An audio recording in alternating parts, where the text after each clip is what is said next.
Good morning. This is Leanne, and I've just decided to make this video this morning just raw.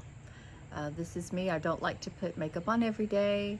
I like to wear t-shirts. I'm in my comfy t-shirt today and just sitting outside before it gets up to the 90s this afternoon, even in the middle of September.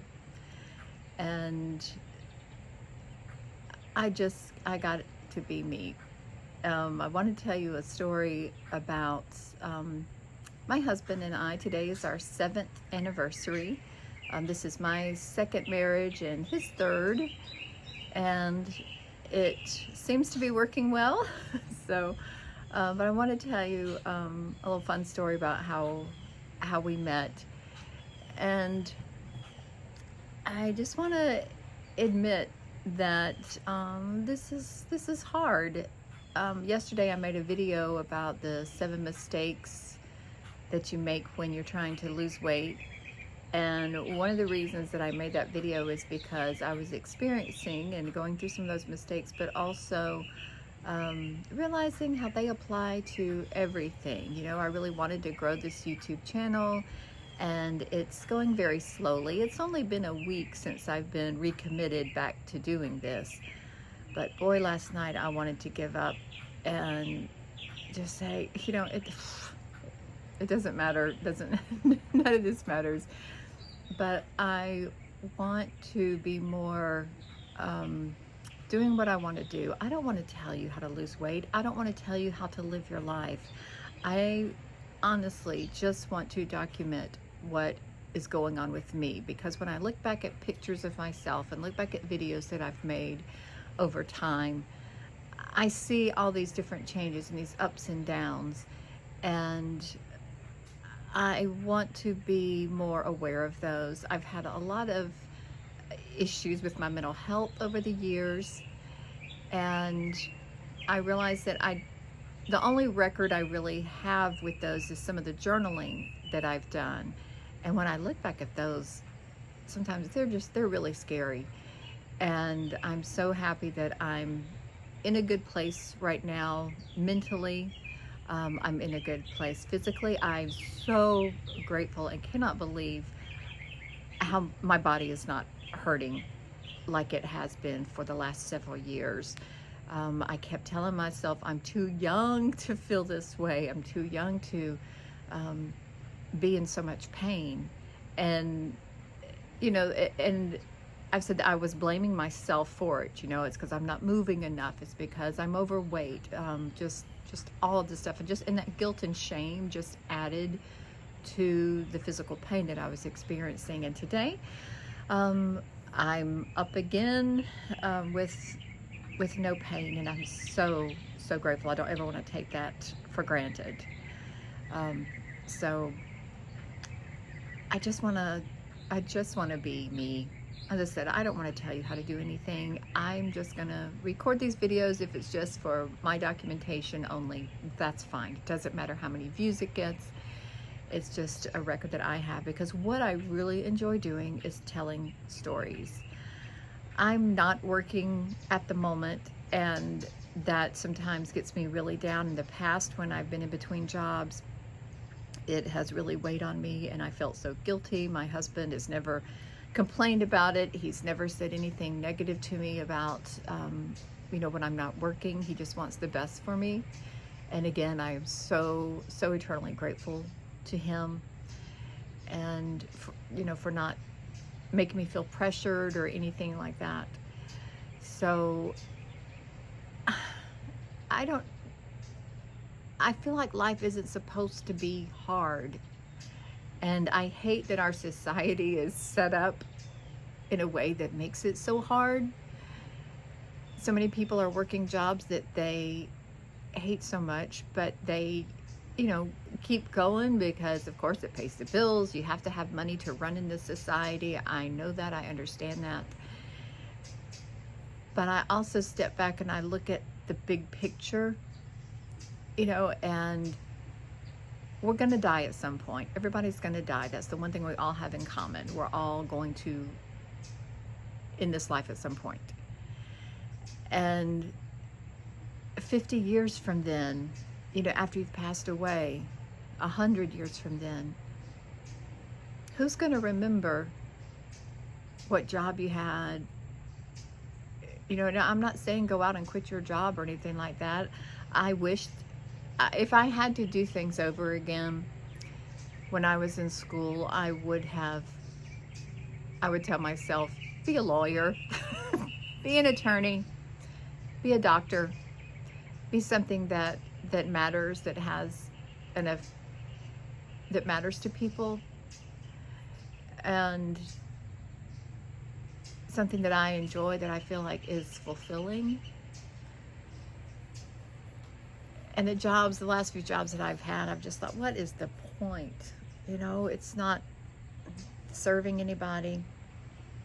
But it's okay. I'm doing the best that I can, and even making videos on YouTube, they tell you you're supposed to do this. You have to look for keywords. You need to look for the titles that people are searching for. You need to teach people how to do something. And I hate being told what I have to do. I hate being told that I have to do it in this way, A, B, C, D. You have to finish school. You have to go to college. You have to get a degree. You have to get a job. And then you retire, and then you have so many years, hopefully, to enjoy what you've worked for all that time. And I see that as so futile. And I understand that I'm very, very privileged to have a husband that goes to work and doesn't mind me being at home right now. And I don't take that for granted. And I've often thought, what would my life look like if I had been born somewhere else in the world? What would my life be like? Those are the kind of things that my brain just goes nuts over. And yes, I've looked at all the videos on neurodivergence, and it's very likely. But here I am, just making the best of it, and wondering at 58, what is my life going to look like till, for the rest of the time. But anyway, one thing that I've always enjoyed is telling stories. And I actually started writing a book back in the 90s called My Home and My Hips Are Both Double Wide. Yes, it's a long title. I haven't lived in a double wide trailer for about 15 years since I left my marriage back in 2011. So I guess it was about almost 15 years. And but that, it's still a catchy title. I used to go around and speak to women's groups and share about my mental health journey, because I was in a rough place back then, and it helped to talk about it. And it did seem to help a lot of people as well. But life goes on. And right now I'm doing this channel because I really want to transform my life. I want to transform my physical body, my mind. And I'm not trying to get away from my mind. It's going to always be with me. Now, my thinking has changed a lot. And again, I'm so grateful that I've done a lot of work on the thoughts that I think, and being able to recognize, hey, this thought's not going to take me to a good place. And that has taken a lot of practice. And that's kind of where I was last night. I looked at my husband and I just told him, I said, look, I'm very emotional right now.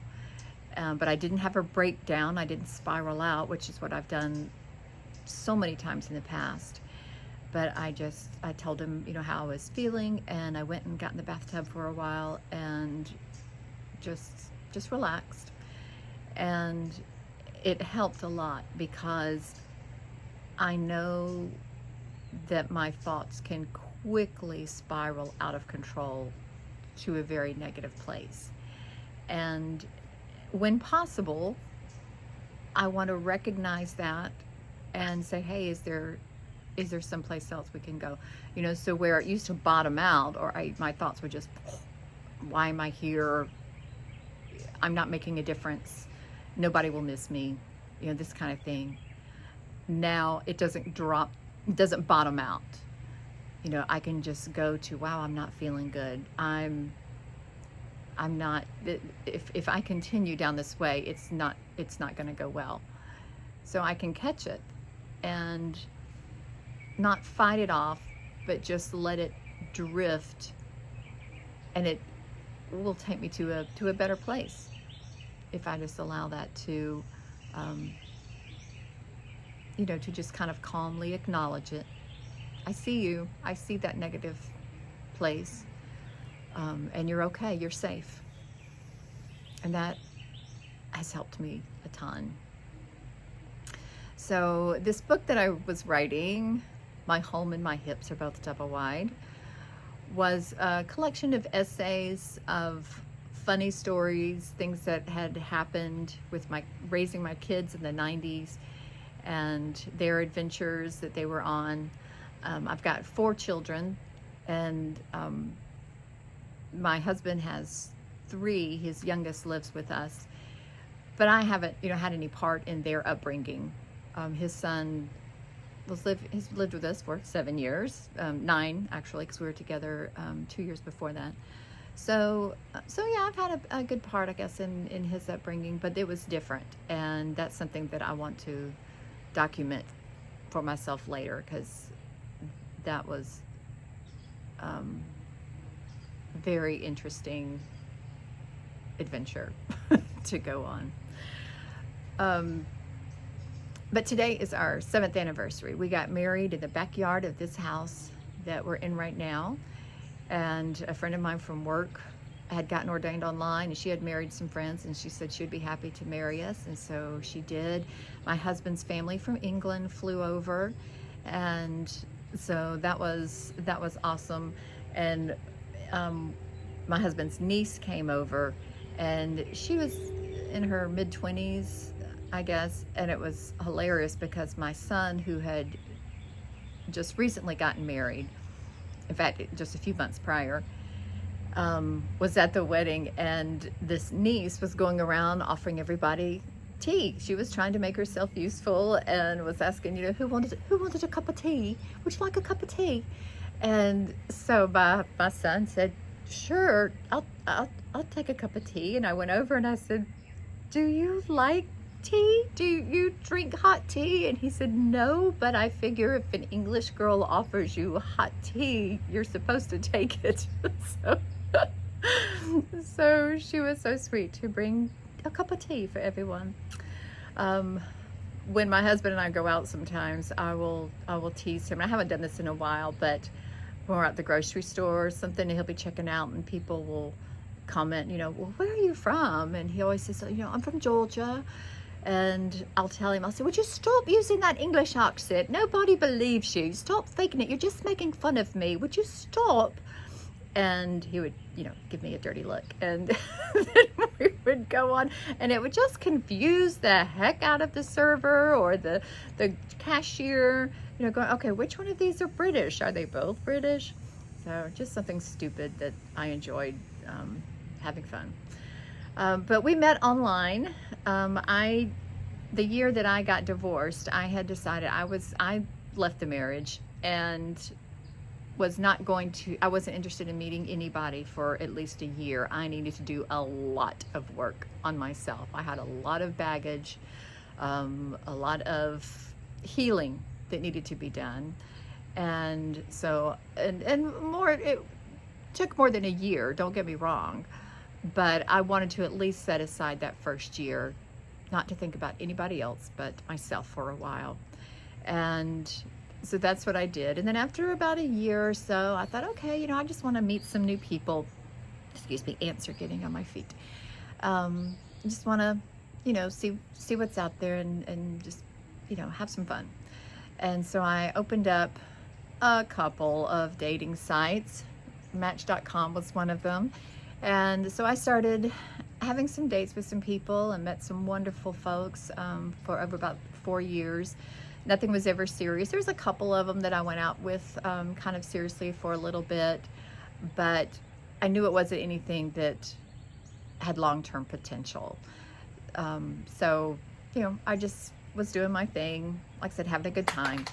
And then I got home from a date after, like I said, about 4 years. And I was just exhausted. It's like, what, this is just taking so much out of me. Let's just take a break.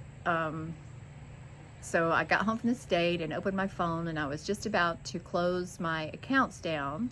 And I saw that I had an email from a fellow whose username was ex-Brit in Georgia. And I thought, oh, he's British. Okay, well, I'll just say hi. We'll just chat long enough. I'll get to hear his cute little accent, and that'll be it. No biggie.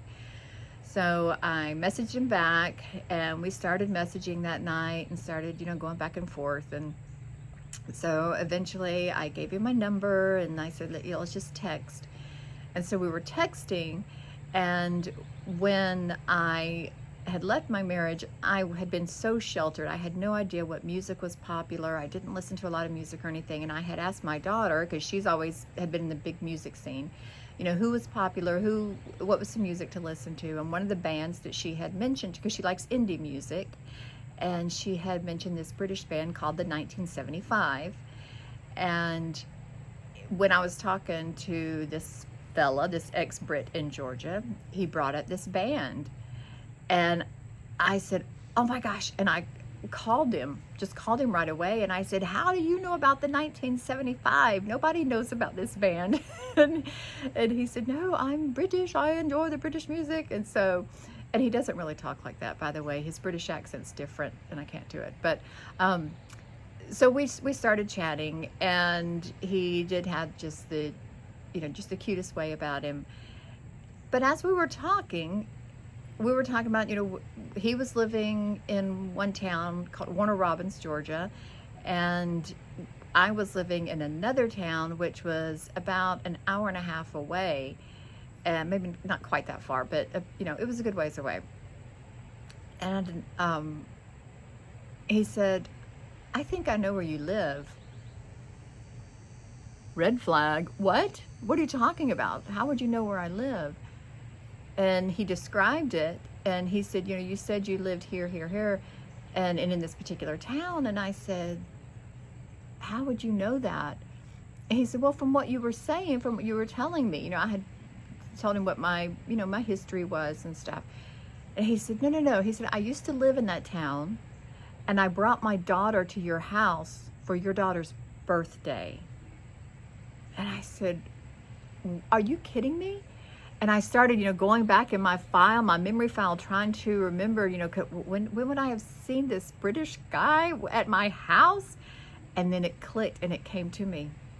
And I remembered him dropping. My youngest son had just been born. He said that he remembers me sitting on the couch holding this baby. And that was 17 years prior to this talk we were having on the phone from Match.com. And we had both, we were both in different places, of course. We were both married to other people. And yeah, he had lived in the same town all those years before. And our daughters had gone to school together, and she came over for a birthday party. So we went from there to, of course, talking more. And then eventually we had our first date. He drove to the town where I was living, and that's it. It was magic. And we've been together ever since then. And then we, like I said, we got married in the backyard, and today's our 7th wedding anniversary, and it has flown by. As you get older, the days get longer and the years get shorter, right? They just, it's unbelievable. But we're planning to, go and eat some dinner tonight, somewhere I can get some vegan options, and have a great day. So I feel good. I'm in a good place. I'm glad I got that story out. Like I said, if nobody sees it, that's fine. It's for my record. So happy anniversary, darling, if you're watching this.